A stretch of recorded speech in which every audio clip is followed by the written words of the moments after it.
ईश्वर ने हमारे भाग्य में जो लिखा है उसे हमसे कोई नहीं छीन सकता, लेकिन अगर हमें अपने ईश्वर पर सच्चा भरोसा है तो हमें वो भी मिल सकता है जो हमारे भाग्य में नहीं लिखा होता। इंसान का मुश्किल वक्त उसके लिए एक दर्पण की तरह होता है जो हमारी क्षमताओं का दर्शन हमें करवाता है।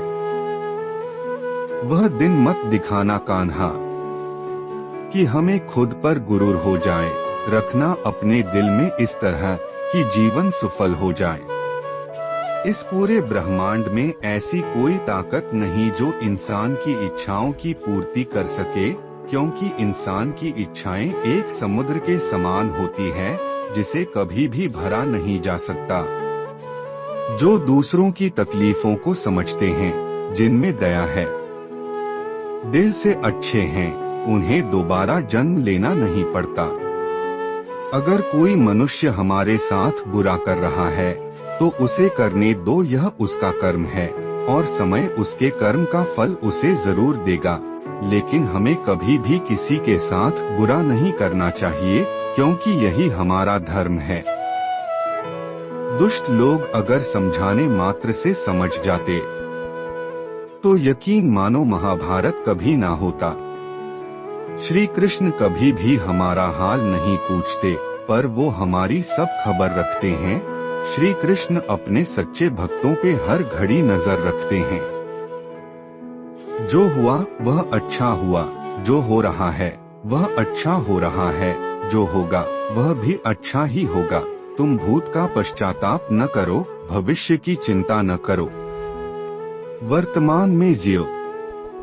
अगर आप जीवन में असफल होते हैं तो आपको दोबारा प्रयास करने में कभी नहीं घबराना चाहिए, क्योंकि जब आप दोबारा प्रयास करते हैं तो आपकी शुरुआत सुनने से नहीं बल्कि आपके अनुभव से होती है। जिंदगी में सदैव अवसरों का आनंद लेना चाहिए, लेकिन किसी के भरोसे को तोड़कर नहीं।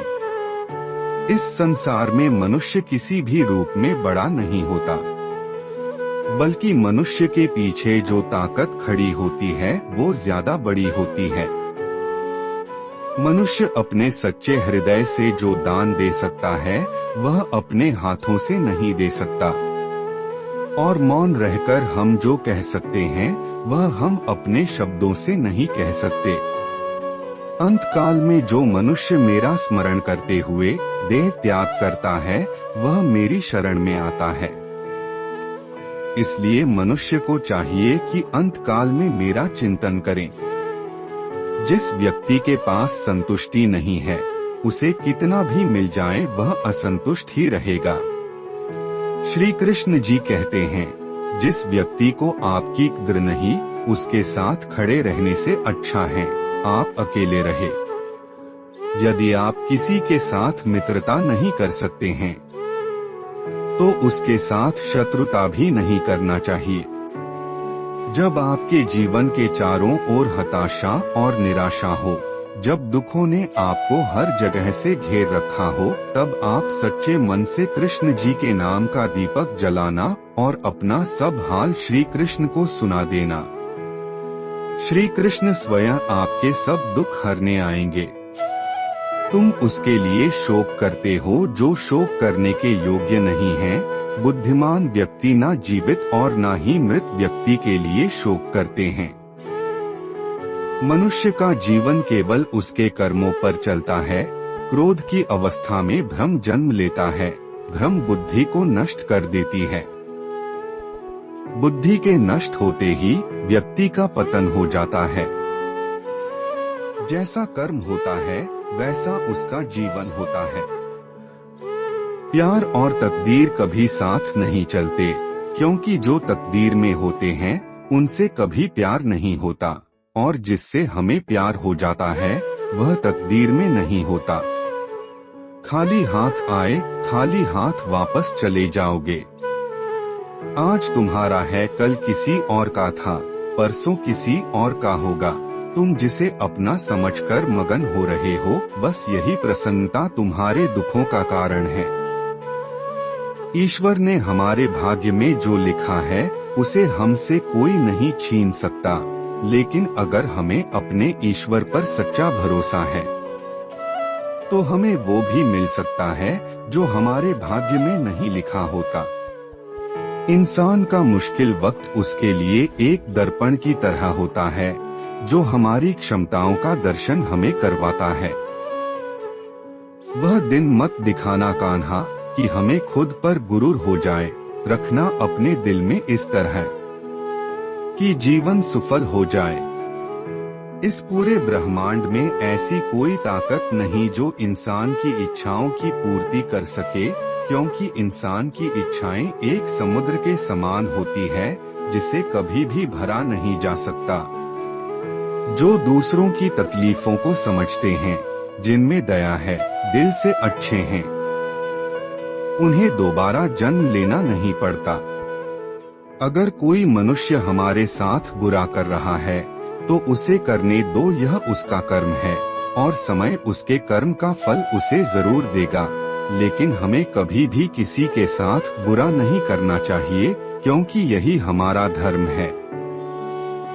दुष्ट लोग अगर समझाने मात्र से समझ जाते। श्री कृष्ण कभी भी हमारा हाल नहीं पूछते, पर वो हमारी सब खबर रखते हैं। श्री कृष्ण अपने सच्चे भक्तों पे हर घड़ी नजर रखते हैं। जो हुआ वह अच्छा हुआ, जो हो रहा है वह अच्छा हो रहा है, जो होगा वह भी अच्छा ही होगा। तुम भूत का पश्चाताप न करो, भविष्य की चिंता न करो, वर्तमान में जियो। प्यार और तकदीर कभी साथ नहीं चलते, क्योंकि जो तकदीर में होते हैं उनसे कभी प्यार नहीं होता, और जिससे हमें प्यार हो जाता है वह तकदीर में नहीं होता। खाली हाथ आए, खाली हाथ वापस चले जाओगे। आज तुम्हारा है, कल किसी और का था, परसों किसी और का होगा। तुम जिसे अपना समझकर मगन हो रहे हो, बस यही प्रसन्नता तुम्हारे दुखों का कारण है। हर कीमती चीज को उठाने के लिए झुकना ही पड़ता है। माँ और पिता का आशीर्वाद भी इनमें से एक है। वह जो सभी इच्छाएं त्याग देता है, मैं और मेरा की लालसा तथा भावना से मुक्त हो जाता है, उसे शांति प्राप्त होती है। अगर व्यक्ति शिक्षा से पहले संस्कार, व्यापार से पहले व्यवहार और भगवान से पहले माता पिता को पहचान ले तो जिंदगी में कभी कोई कठिनाई नहीं आएगी। फल की अभिलाषा छोड़कर कर्म करने वाला पुरुष ही अपने जीवन को सफल बनाता है। स्वार्थ से रिश्ते बनाने की कितनी भी कोशिश करें, वो कभी नहीं बनते हैं, और प्रेम से बने रिश्तों को कितना भी तोड़ने की कोशिश करें, वो कभी नहीं टूटते। जीवन में समय चाहे जैसा भी हो, परिवार के साथ रहो। सुख हो तो बढ़ जाता है और दुख हो तो बढ़ जाता है। जब आप प्रभु के साथ जुड़ जाओगे तो आपकी परीक्षा आरंभ हो जाएगी। कुछ लोग इसे दुख समझते हैं तो कुछ लोग प्रभु की कृपा। बुरे कर्म करने नहीं पड़ते हो जाते हैं और अच्छे कर्म होते नहीं करने पड़ते हैं। अहंकार मत कर किसी को कुछ भी देकर, क्या पता तू दे रहा है या पिछले जन्म का कर्जा चुका रहा है। अहंकार मत कर किसी को कुछ भी देकर, क्या पता तू दे रहा है या पिछले जन्म का कर्जा चुका रहा है। प्रेम और आस्था दोनों पर किसी का जोर नहीं, ये मन जहाँ लग जाए वही ईश्वर नजर आता है। जीवन में आधे दुख इस कारण जन्म लेते हैं क्योंकि हमारी आशाएं बड़ी होती है। इन आशाओं का त्याग करके देखो, जीवन में सुख ही सुख है। राधा कृष्ण का मिलना तो बस एक बहाना था, दुनिया को प्यार का सही मतलब समझाना था।